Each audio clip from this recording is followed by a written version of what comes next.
Bien, donc bonjour à tous et à toutes. Bienvenue pour ce déjà 14e déjeuner jeunes chercheuses et jeunes chercheurs du LabEx Futur Urbain. Donc, on a aujourd'hui en fait le plaisir de pouvoir entendre Yoko Mizuma, qui est donc ingénieur d'études à temps partiel pour le LabEx Futur Urbain et plus particulièrement pour le groupe Inventer le Grand Paris, et qui va nous proposer en fait une communication sur ses travaux de recherche qui portent sur Tokyo, sur le Japon, et qui portent notamment sur la question en fait de l'aménagement des jardins. Avant de donner la parole en fait à Frédéric Pouzin, qui va introduire et présenter Yoko plus précisément que moi, je suis particulièrement heureux de pouvoir en fait accueillir aujourd'hui Yoko. D'abord parce que ça nous permet de redonner la parole en fait à des architectes et à l'histoire de l'architecture, hein, qui est une dimension importante de ce qu'on fait dans le LabEx, de rappeler le partenariat très fécond qu'on a avec l'UMR Auxerre et avec l'école d'architecture de Paris-Belleville. Et puis aussi de rappeler, je crois que c'est important et tout le monde y tient beaucoup dans le LabEx, l'importance des partenariats internationaux, l'importance aussi des comparaisons qu'on peut conduire en fait sur différents sujets et sur le Japon en particulier, parce que je crois qu'en dehors de Yoko Mizuma, on n'a pas beaucoup finalement l'occasion d'aborder la question du Japon et la question en fait des formes urbaines japonaises. Donc voilà, merci encore Yoko, d'autant qu'on sait que vous n'êtes pas très en forme puisque vous avez le Covid et que ça risque d'être peut-être difficile pour vous. Donc merci d'être avec nous. Frédéric, si tu veux, je te laisse la parole pour faire l'introduction. Merci Loïc. Et donc, bonjour à tous et à ceux qui viennent de nous rejoindre. Donc, je vais présenter Yoko Mizuma, donc, qui est architecte paysagiste et donc qui, comme l'a dit Loïc, est ingénieur de recherche au sein du groupe Inventer le Grand Paris, Histoire croisée des métropoles. Alors, quelques mots pour présenter Yoko. Elle est diplômée en sylviculture de l'université de Ryukyu à Okinawa, au Japon. Donc, elle avait une formation de paysagiste avant d'avoir une formation d'architecte paysagiste. Elle a eu une expérience professionnelle au sein d'ONG engagées dans la lutte contre la désertification au Burkina Faso, suite à cette formation initiale. Et puis, elle est venue en France pour compléter sa formation, justement en architecture du paysage. Donc, elle s'est inscrite à l'École nationale supérieure d'architecture de paysage de Versailles, où elle a obtenu un diplôme professionnel. Et elle a soutenu un Master 2 de recherche. Et au sein de cette école, elle a ensuite décidé d'entamer une thèse de doctorat que j'ai eu l'honneur et le plaisir de diriger, thèse qu'elle a soutenue en 2017. Alors, cette thèse, elle est consacrée aux apports de l'École française du paysage à la conception des parcs publics au Japon. Alors, cette thèse est particulièrement importante à mes yeux parce qu'elle développe les méthodes de la recherche sur les transferts culturels qu'elle met en œuvre dans le domaine du paysage. Ainsi, Yoko montre la nécessité qu'il y a à saisir la circulation des savoirs à travers leurs supports, les traités et les revues, en les replaçant dans leur contexte d'énonciation et qui sont, dans le cas de l'architecture de paysage, les lieux de formation. Alors que ce soit l'École nationale d'horticulture à Versailles, l'Université impériale de Tokyo, l'École départementale d'horticulture de Chiba, etc. Ensuite, la thèse place la question de la mesure et de la représentation au centre de compréhension des démarches paysagistes, qui sont saisies grâce à des analyses in situ. Alors, ce travail de terrain, il est à mes yeux très important. L'observation in situ permet d'apporter beaucoup à l'interprétation et la place accordée à la représentation, à la transposition du dessin sur le terrain, les descriptions quantifiées, les analyses statistiques qui sont conduites parallèlement, tout cela est extrêmement éclairant et convaincant du point de vue méthodologique. Alors, ces analyses, elles permettent de juger justement ce qui se transmet ou ce qui ne se transmet pas lorsqu'il y a emprunt. Donc, c'est grâce à la mise en œuvre de ces méthodes que l'on peut véritablement juger des transferts.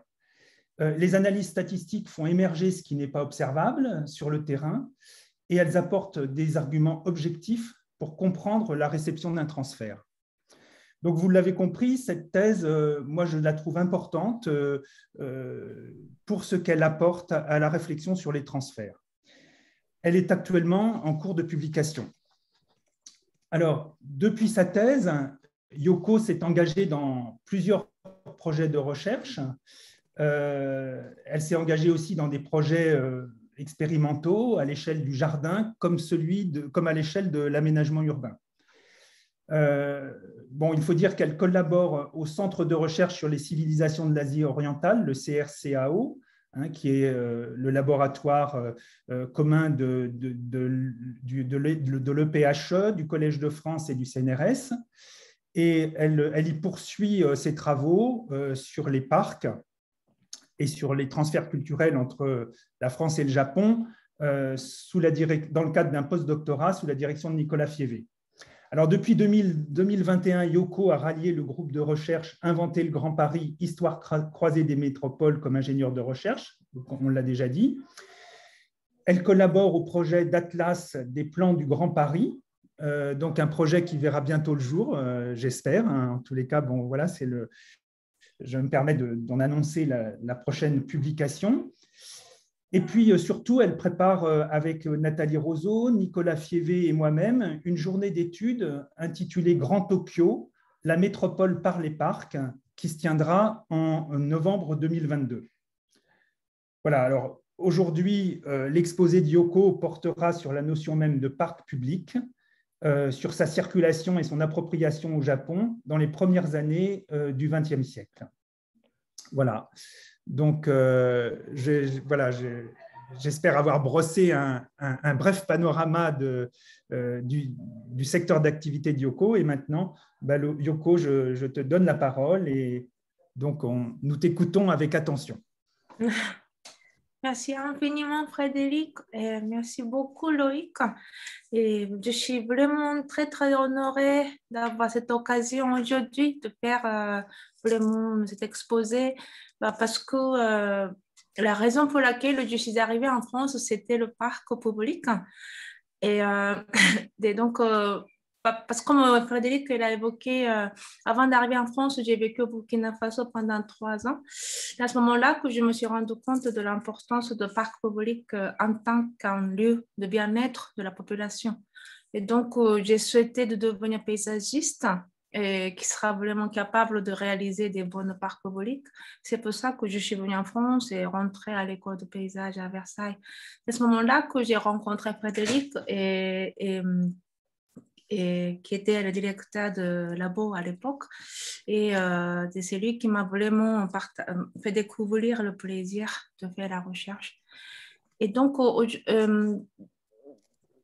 donc sans parc public, ma vie française n'existerait pas. Voilà. Et donc, aujourd'hui, mais pourquoi j'ai choisi la France pour apprendre parc public? Parce que Japon, le terme de parc public sont très, très récents.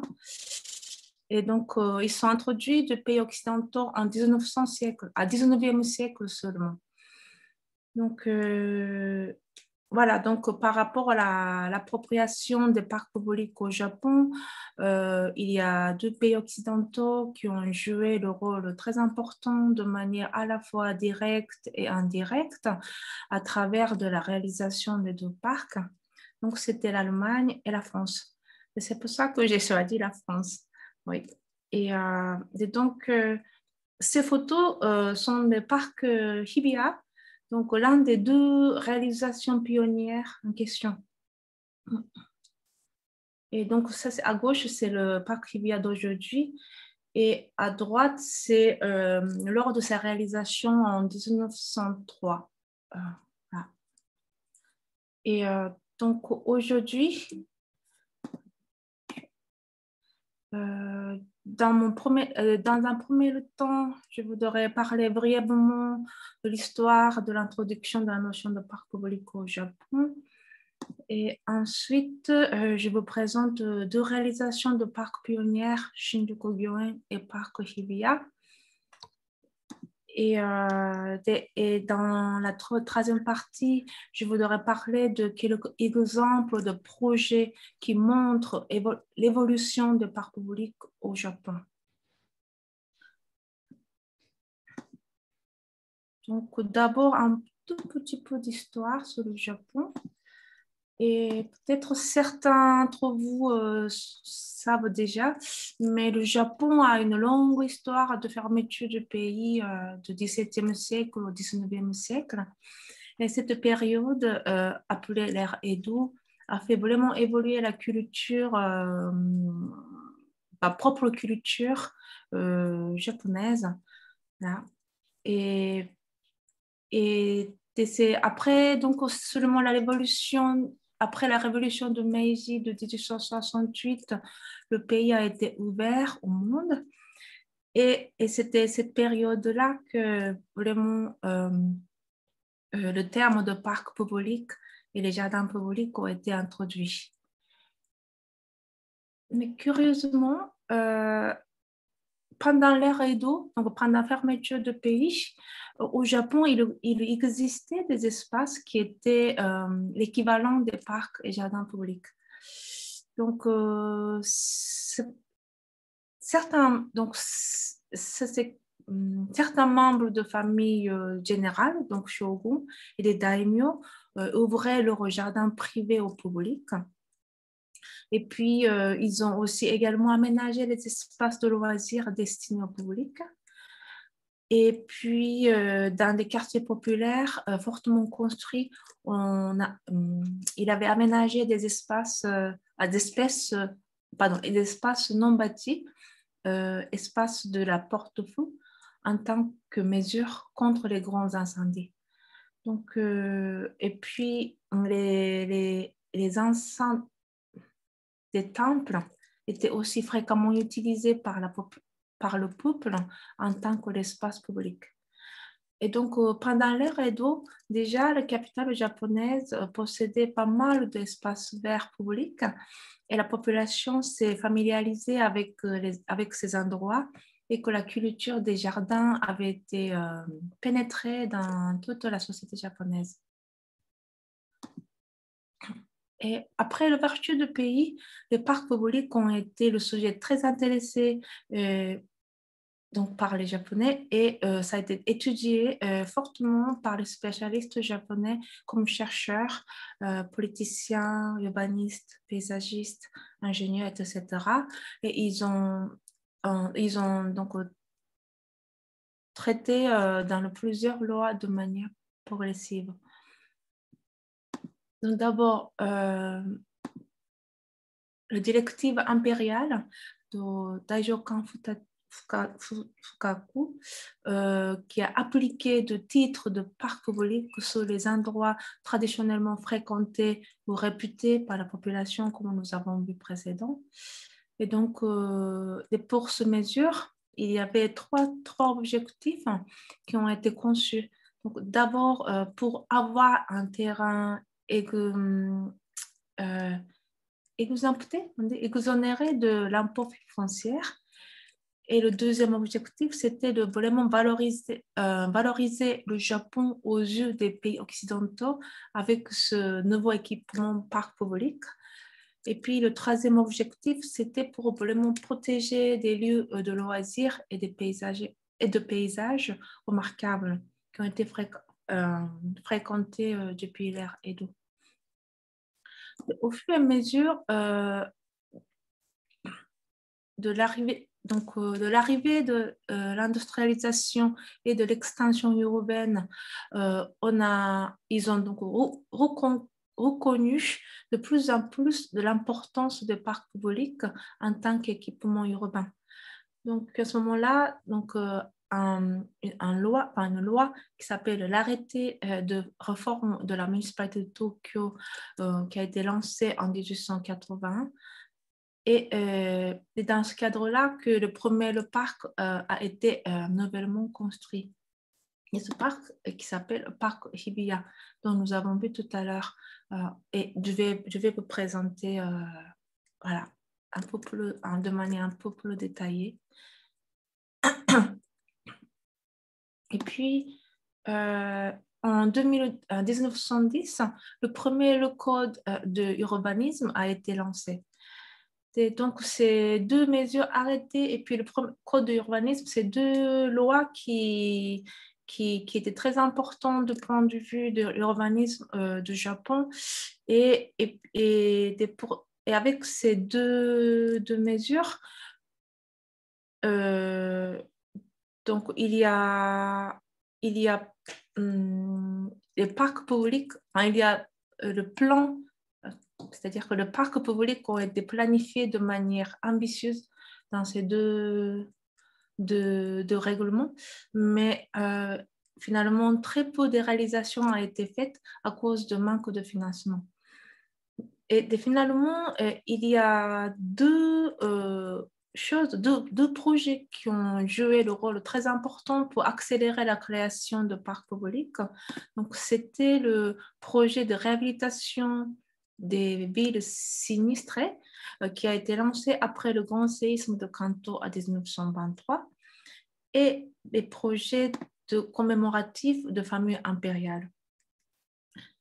Donc, avec le premier projet de réhabilitation des villes sinistrées, et 6 grands parcs et 52 petits parcs ont été mis en œuvre. Et puis, quant au second projet commémoratif de famille impériale, 3 jardins ont été réalisés. Donc, jardin intérieur, extérieur de sanctuaire Meiji. Et puis, Shinjuku-gyoen, 1901. Voilà. Donc, aujourd'hui, je voudrais parler d'abord de 2 parcs pionniers. Donc, Shinjuku-gyoen, donc jardin impérial à l'origine. Et puis, parc Hibiya, qui est le premier parc public moderne construit au Japon. Et puis, 2 jardins de sanctuaire Meiji qui ont été construits dans le cadre de projets commémoratifs de famille impériale. Donc, ces 4 jardins, 4 parcs, ça se trouve tout auprès des grandes gares principales de la ville de Tokyo, comme gare de Shinjuku, Harajuku, gare de Tokyo, tout ça. Alors, d'abord, je voudrais vous présenter le Shinjuku-gyoen. Donc, Shinjuku-gyoen, c'est un parc qui se trouve au cœur du quartier Shinjuku, à Tokyo, et sa surface s'étend sur 58 hectares. Et il est très fréquenté non seulement par les Tokyoïtes, mais aussi par les touristes étrangers, et très, très réputé pour 2 fleurs, donc l'une des cerisiers et l'autre de chrysanthème.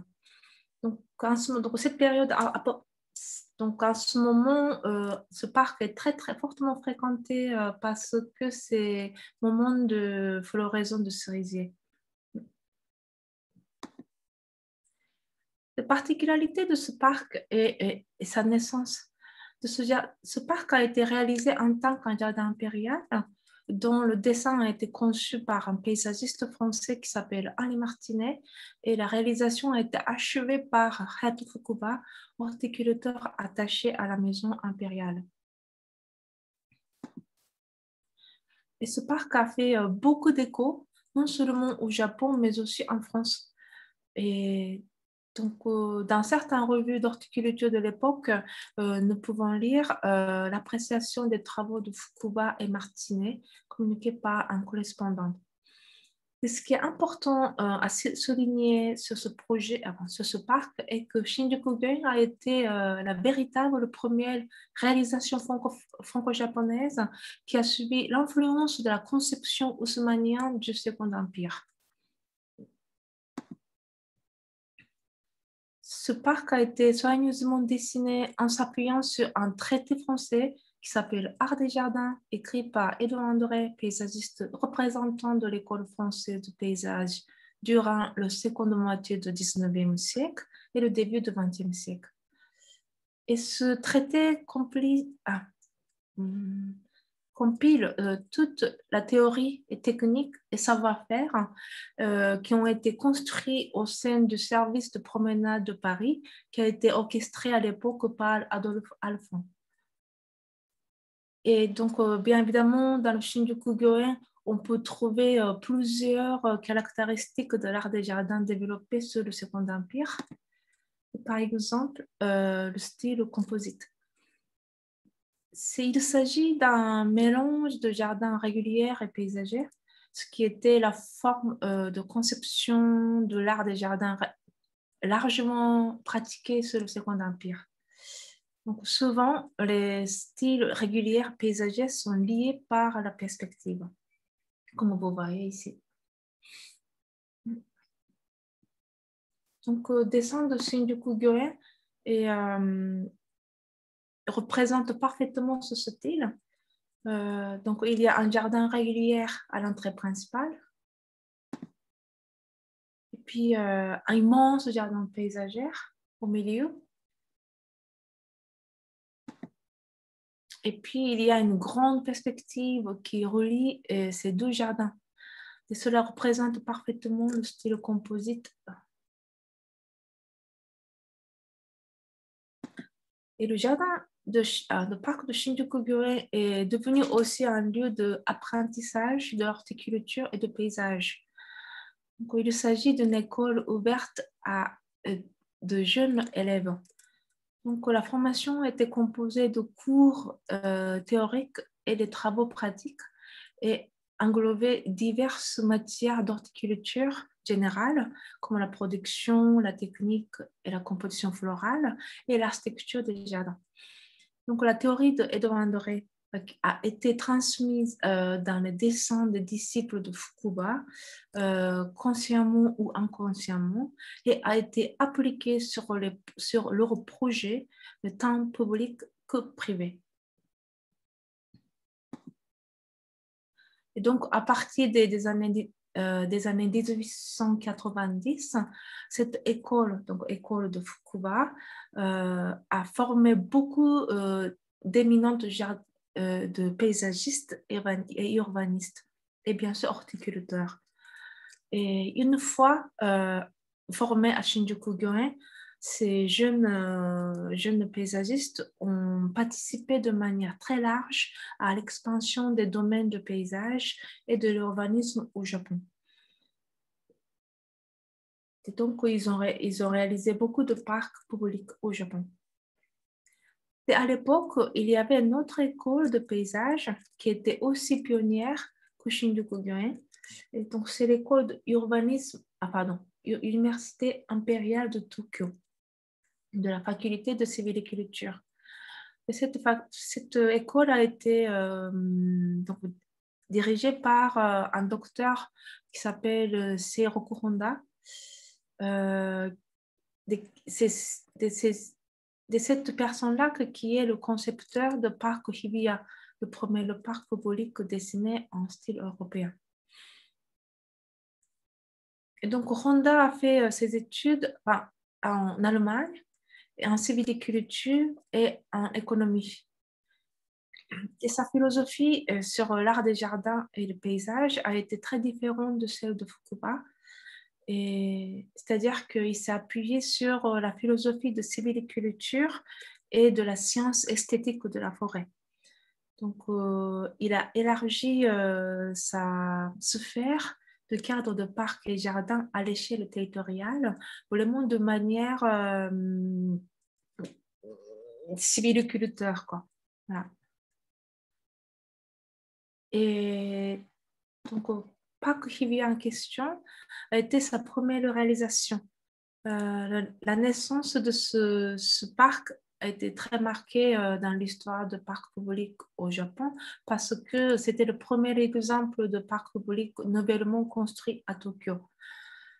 Et donc, ce parc a possédé vraiment un langage tout à fait nouveau pour la population japonaise de l'époque. Donc, avec une grande allée de plus de 5 mètres de largeur, qu'ils n'ont jamais vu les Japonais à l'époque, et en forme de courbe géométrique. Et puis, 150 bancs publics régulièrement installés au bord des allées et une plate-bande remplie de fleurs d'origine étrangère et une fontaine de bronze et puis 80 éclairages installés et puis un kiosque à musique, un restaurant de luxe de la cuisine occidentale, un terrain de sport, etc. Et donc, ce parc, de ce point de vue de l'histoire de développement de parc public, ce parc Hibiya a eu deux impacts importants. Donc, le premier impact est au niveau social, c'est-à-dire que le parc Hibiya a diffusé l'image d'un parc public moderne auprès du grand public. Donc, il est devenu un véritable symbole de modernisation. Donc, il y a beaucoup de gens qui ont visité ce parc vraiment pour découvrir le parc moderne.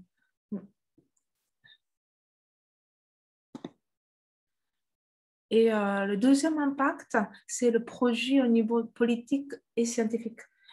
En fait, le projet de parc Hibiya a révélé un problème fondamental de paysagisme japonais de l'époque.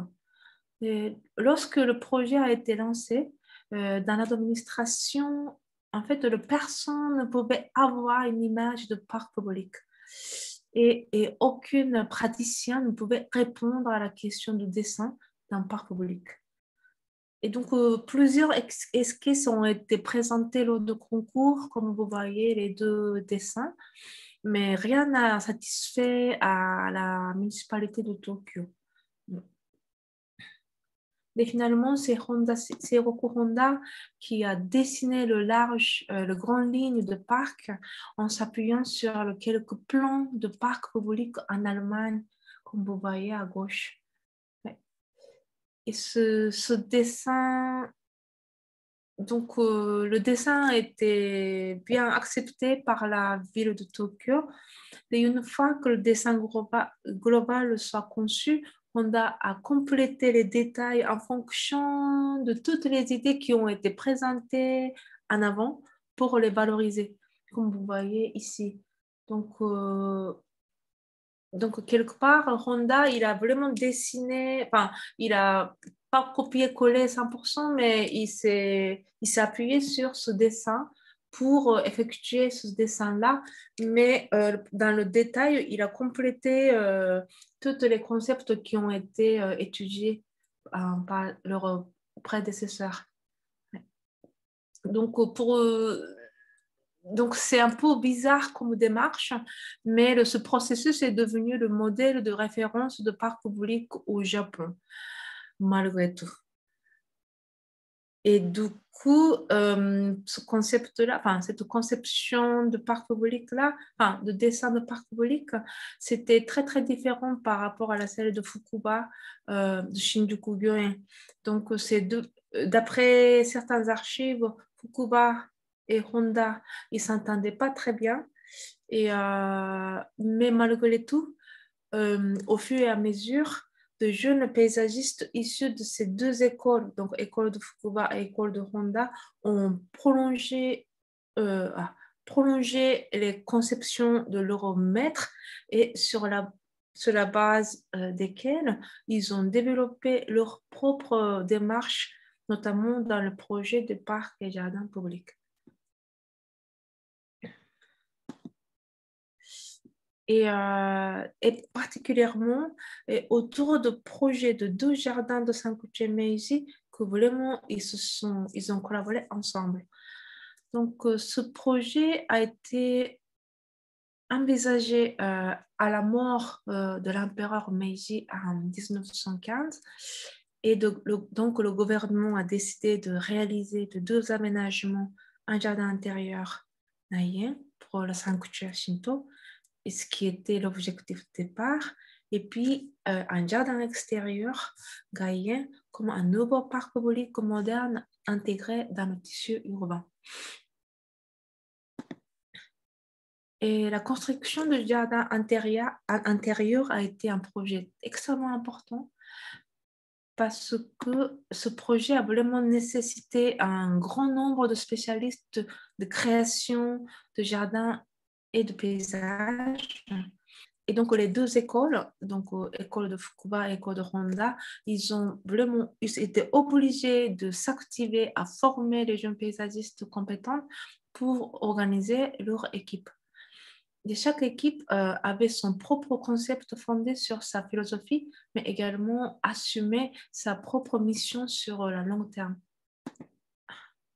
Pour l'équipe de Honda, le projet de création du jardin intérieur était à la fois un grand enjeu et aussi une grande chance pour mettre l'importance de la science sylvicole afin de créer une forêt sacrée digne de sanctuaire. Et quant à Fukuba,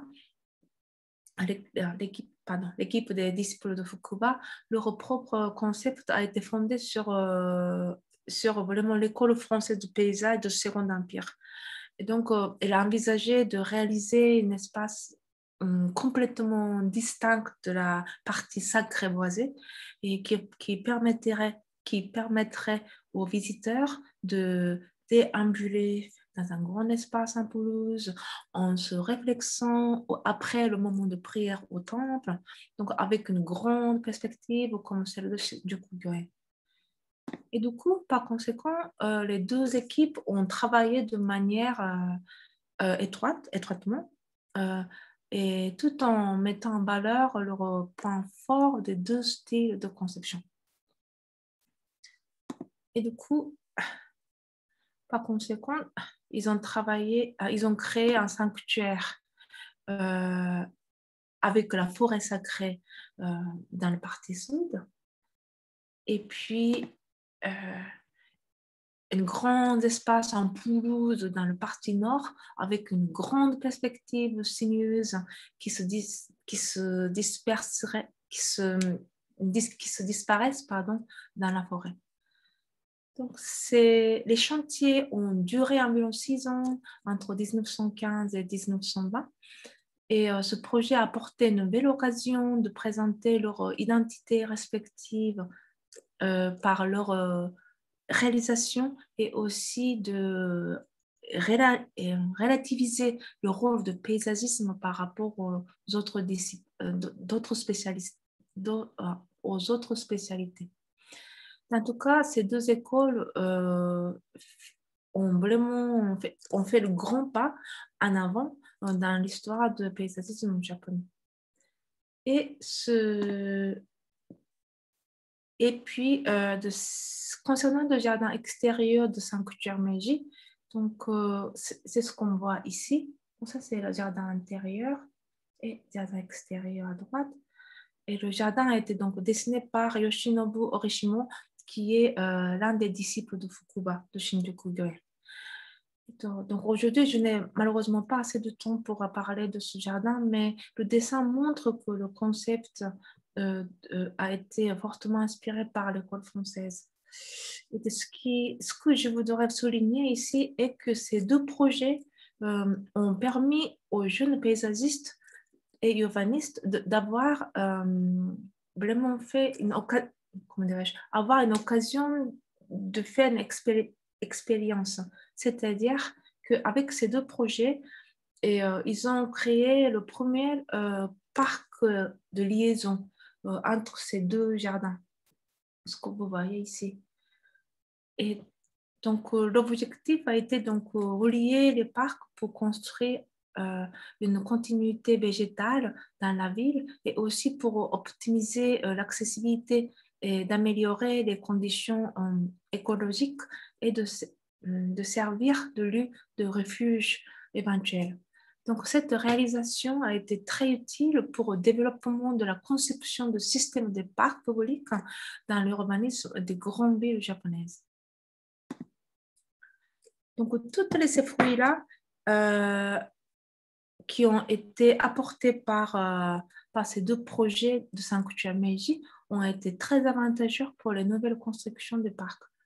Et notamment le déclenchement du séisme Kanto en 1923 a fortement révélé le rôle de parc public comme porte-feu et le lieu de refuge. Donc, dès le lendemain de la catastrophe, le projet de réhabilitation de villes sinistrées a été lancé et dans ce projet, l'aménagement de parcs était vraiment l'un des projets principaux. Donc, Junpei Goto, le ministre de l'Intérieur de l'époque, a chargé Hiroko Honda, le dessinateur de parc Hibiya, d'analyser et de mener des enquêtes sur un projet de parc public. Donc, Honda, il a fait plusieurs propositions, tant sur le remplacement que sur la surface des parcs publics. Et par exemple, il a conseillé de réserver des bordures littorales et fluviales pour la construction de parcs. Donc, c'est ainsi qu'un plan schématique des parcs publics a été conçu, comme vous voyez sur le diaporama. Et dans ce plan, les parcs sont classés en 5 catégories en fonction de surface, comme vous voyez dans le tableau. Et les parcs sont disposés de manière équidistante et le radioconcentrique autour d'un parc de proximité situé au centre. Et donc, l'idée est que 3% du territoire sont couverts par le parc Ejana. Donc, ce plan initial a suivi des révisions et des modifications à cause de fortes diminutions budgétaires, mais malgré tout, 6 grands parcs et 52 petits parcs ont été réalisés jusqu'en 1933 pour Tokyo et Yokohama, et tout en respectant les propositions de Honda. Et pour ces réalisations, donc les disciples des deux écoles ont travaillé beaucoup. Et ce parc Hamacho, ça fait partie de 6 grands parcs qui ont été construits après le séisme de Kanto. Et donc, ça a été dessiné par Yoshinobu Orishimo, un des disciples de Fukuba de Shinjuku Gyoen.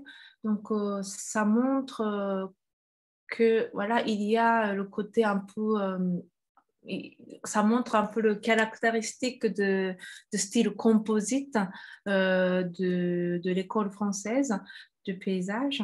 Et donc, il y a toujours cette perspective avec partie régulière. Et puis, il y a un jardin dessiné de manière paysagère.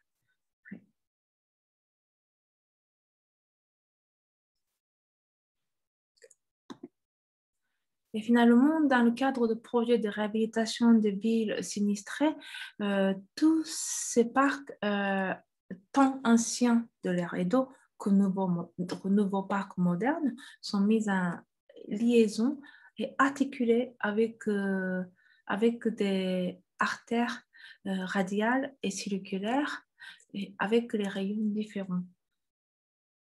Donc, dans ma thèse, je n'ai pas eu vraiment suffisamment de temps pour étudier sur ce sujet de système de parcs au Japon, mais ça serait vraiment un des sujets intéressants à aborder pour le séminaire de mois de novembre, par exemple. Et donc,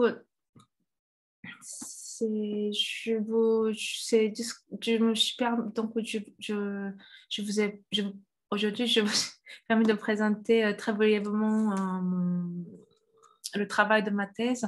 Peut-être ma présentation était un petit peu frustrante pour, pour ceux qui sont spécialistes, enfin, pour les urbanistes et les paysagistes, parce que j'ai expliqué un peu les deux de manière un peu résumée, mais je souhaite vivement de vraiment pouvoir continuer à travailler sur ces sujets en faisant aller-retour entre le paysage, la question de paysage, la question de parcours public et la question de l'urbanisme pour vraiment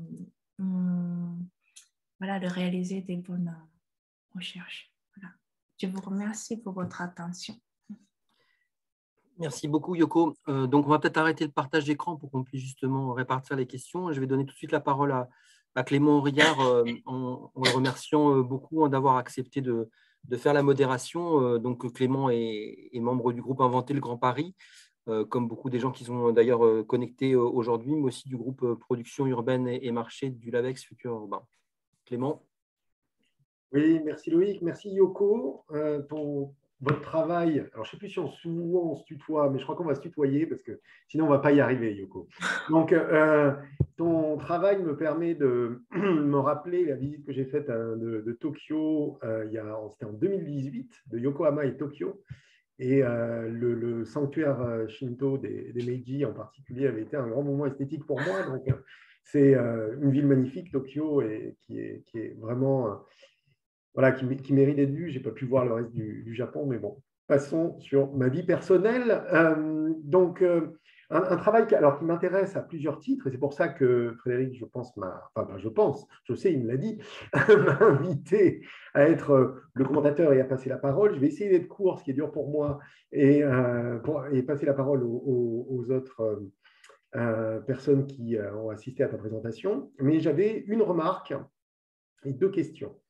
Une première remarque, c'est j'apprécie beaucoup dans ton travail, parce que ça rejoint mes questions actuellement, travaillant sur la circulation de l'expertise urbanistique française dans le monde depuis les années 50, plus particulièrement sur le terrain argentin et un peu sur le terrain chinois. J'apprécie particulièrement dans ta présentation, et ça ressortait aussi, si je me souviens bien, de l'article que j'ai lu de toi, alors je n'ai pas lu ta thèse, l'approche par l'appropriation. À un moment donné, tu as parlé d'influence, mais en fait, la question que tu portes, c'est plus la question de l'appropriation. Et je pense que c'est une manière d'aborder les transferts. Alors, cette notion de transfert culturel qui vient de Michel Espagne, que mobilise Frédéric, c'est une manière d'aborder cette question-là assez intéressante, c'est-à-dire non pas dans les logiques d'émission, mais du côté des logiques d'appropriation, alors on dirait de réception, pour un certain discours qui utiliserait cette notion de réception, mais plutôt, je pense que la notion d'appropriation est très intéressante. Et le Japon est un point d'observation tout à fait extraordinaire de ce point de vue-là, parce que le Japon est dans une logique d'accès de participation au monde de la modernité depuis la fin du 19e siècle, et a mis en œuvre cette participation au monde de la modernité à égalité avec les nations occidentales. Et ça pose la question de cette modernité, la manière dont on construit un univers de la modernité en dehors et en lien en même temps avec l'Occident. Et là, je fais référence au texte avec ce titre tout à fait explicite, Jean-François Souhéry, un grand spécialiste, moderne sans être occidental. Et sur cette question de l'appropriation, pour moi, ça fait écho à un autre texte important. Alors, c'est des textes que je n'ai pas lus en détail, que j'ai feuilleté très vite et que j'ai refeuilleté très vite avant ton intervention. Le texte de Michael Luken, qui s'appelle « Le Japon grec », et qui développe toute cette réflexion autour de cet héritage grec classique, de ces classiques appropriés. Et il utilise massivement la notion d'appropriation, appropriée par les Japonais dans la construction d'une identité moderne du Japon, qui va jusqu'à des thèses assez spectaculaires qui, dans la période du Japon nationaliste, font dire que en fait, l'origine ethnique du Japon est la même que l'origine ethnique des Grecs anciens. voilà, qui a une origine qui vient du côté de l'Asie centrale, etc. Donc, c'est assez étonnant jusqu'où ça a pu aller. Et je pense que, voilà, abordé par l'appropriation et non plus dans des logiques de diffusion, avec des logiques de domination, etc.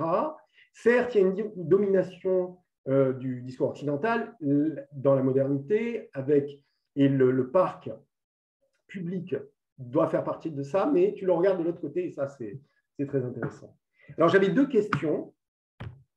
C'est en complément en fait, de ton exposé, qui est effectivement une partie très courte par rapport à ta thèse, et frustrante pour toi, je pense en particulier, autant que pour nous, mais surtout pour toi, j'imagine, qui est la question du rôle de ces expérimentations, de ces parcs, comme expérimentation à la fois du côté de la sylviculture et du côté de l'horticulture.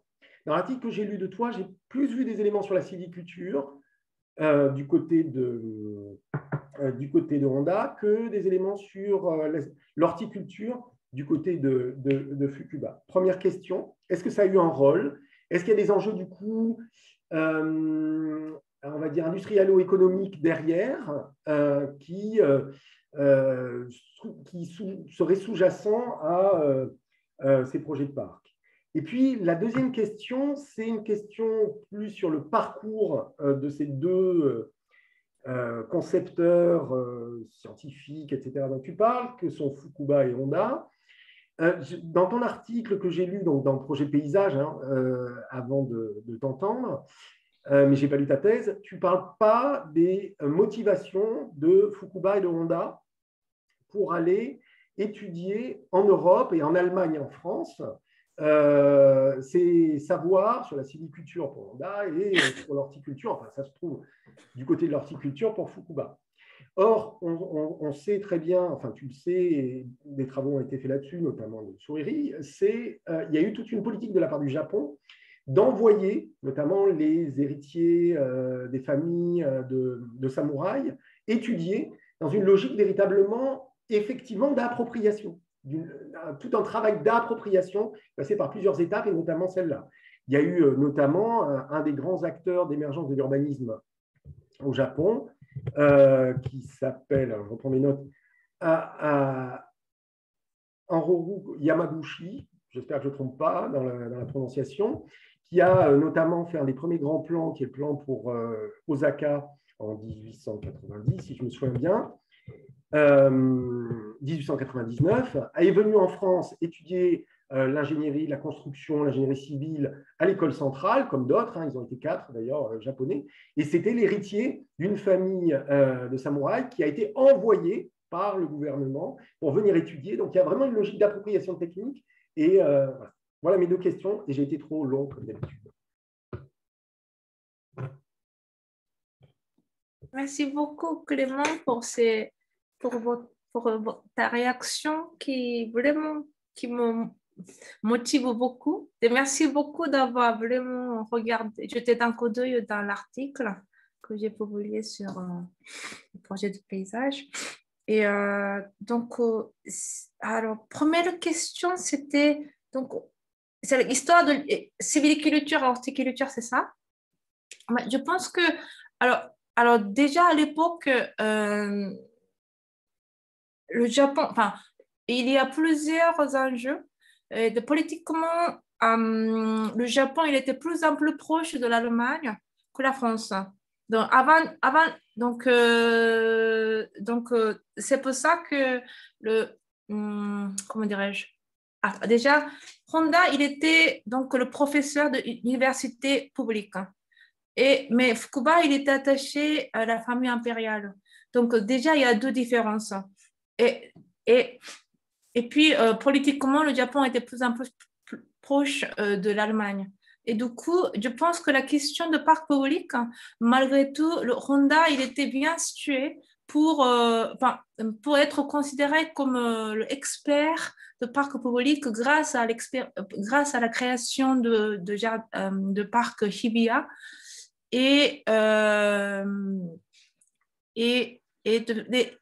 Fukuba, lui,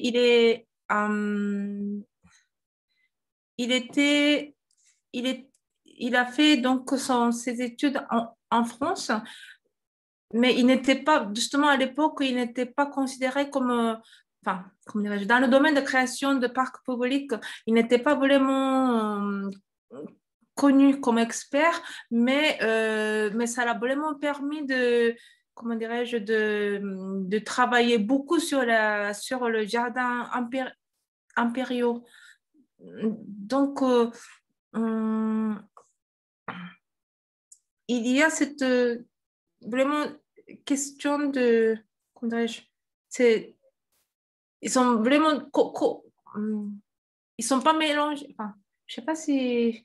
Oui, je comprends bien, mais ma question c'était, est-ce que le fait de développer les savoirs de la sylviculture et de l'horticulture étaient des enjeux très importants au-delà de la conception de nouveaux parcs publics? Je ne sais pas si tu comprends ce que je veux Oui, dire. oui, tout à fait. Je pense, oui. Des Oui, oui. motivations, et est-ce que du coup, ces parcs publics ont été des démonstrateurs technologiques, d'une certaine manière, ou des démonstrateurs de nouvelles techniques, voilà, je cherche le terme, qui ont par la suite permis de dynamiser ces savoirs au Japon? Voilà, c'est juste ça la question. Oui, tu penses, tu as tout à fait raison. Pour le sylviculture, Honda, il s'est après la création de Parc Hibiya, il a beaucoup travaillé sur les parcs nationaux surtout sur la gestion de la forêt et de la montagne, de grands parcs nationaux. Et donc, dans ces projets-là, il a beaucoup travaillé sur la gestion de la forêt, donc production de bois. Et donc, oui, il y a l'enjeu économique très important derrière. Et quant à Fukuba, l'horticulture était très important parce que déjà, l'objectif, c'était de faire, comment dirais-je, introduire les légumes et les plantes ornementales l'étranger et acclimater tout ça. Donc, donc c'est pour ça qu'il il a apporté beaucoup de légumes, des fruits français, et il a fait aussi, il a planté, enfin, au retour au Japon, il a planté déjà les vignes, il a planté des oliviers, il a fait il a fait la culture de toutes les légumes françaises. Donc, l'idée, c'était à la fois de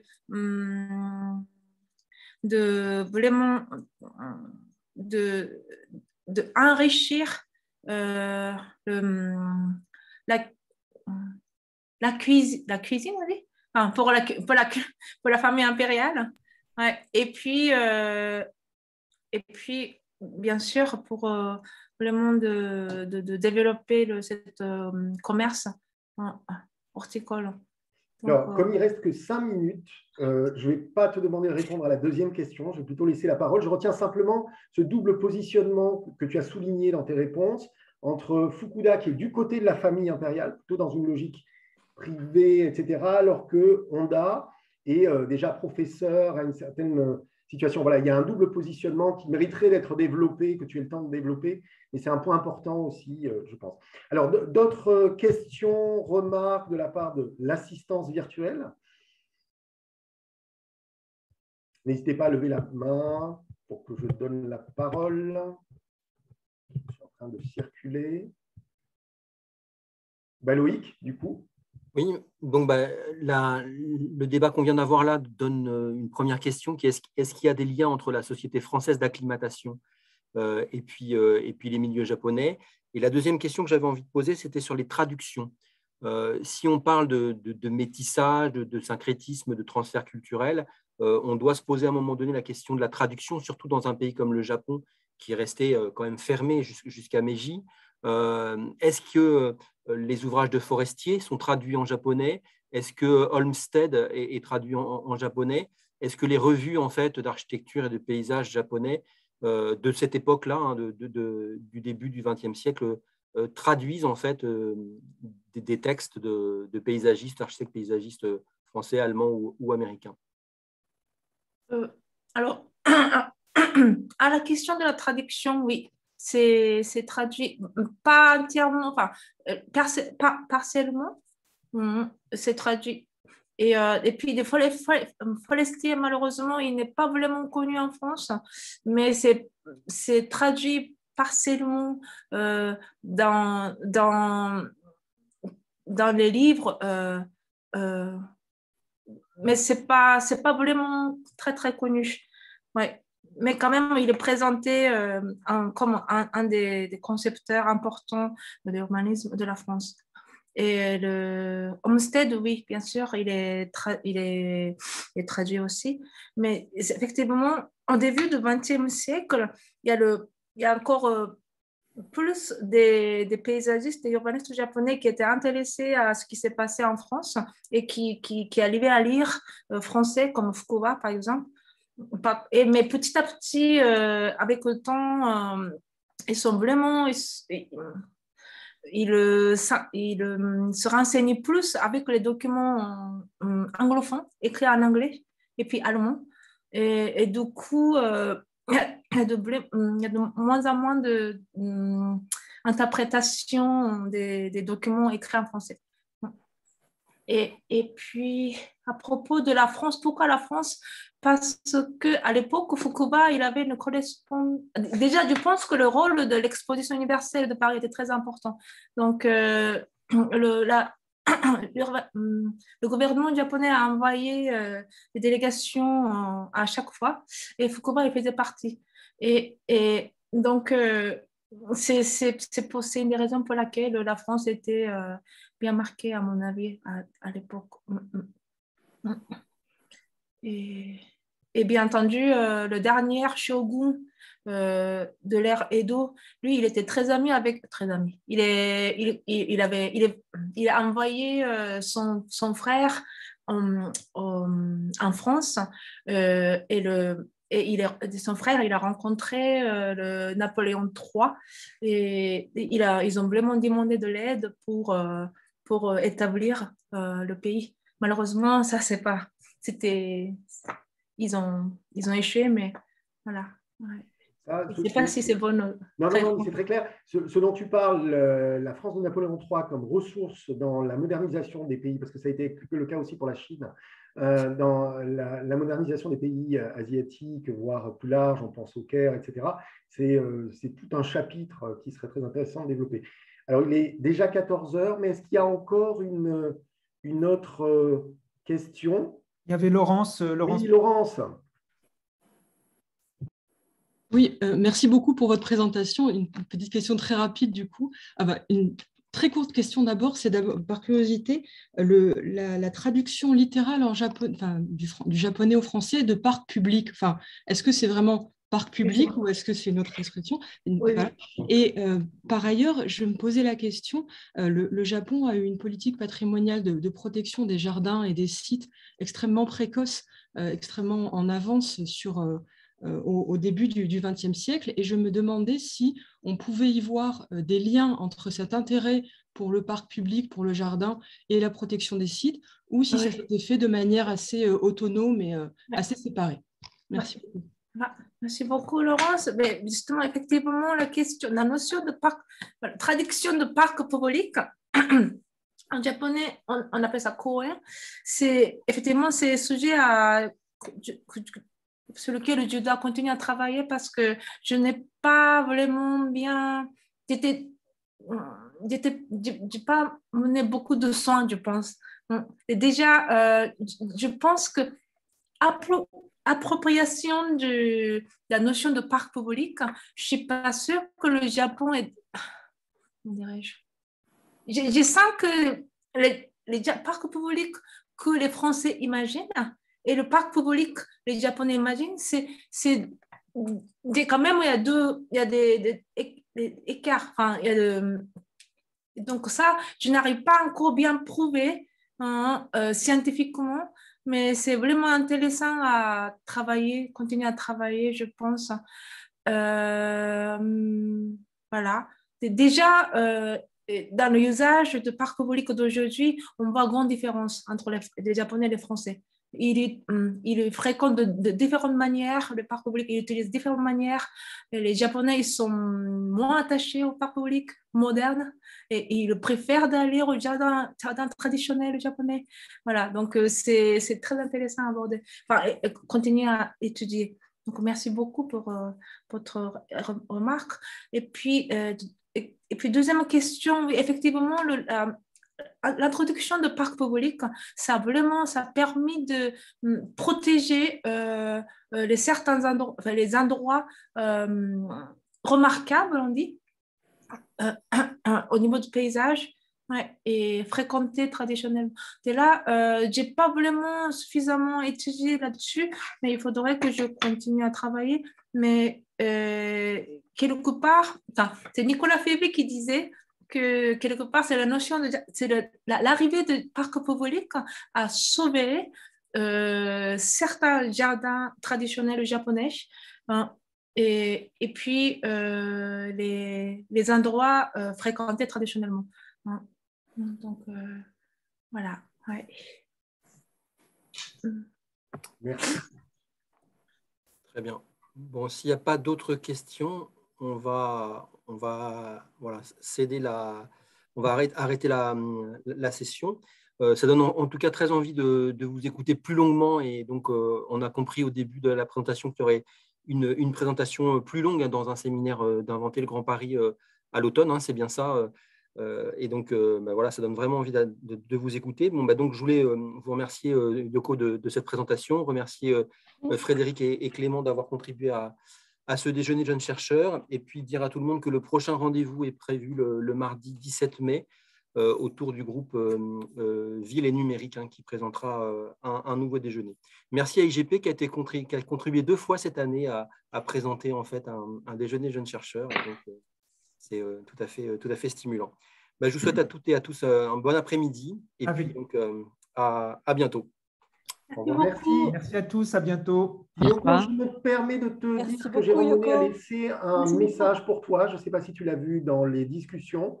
Il te suggère de voir la bibliographie sur le concept occidental d'espace public, car c'est vraiment problématique. Et effectivement, la notion d'espace public est très problématique, et la comparaison entre ce que peut être l'espace public en France et l'espace public au Japon, alors là, il y en a de quoi faire 20 thèses. Voilà.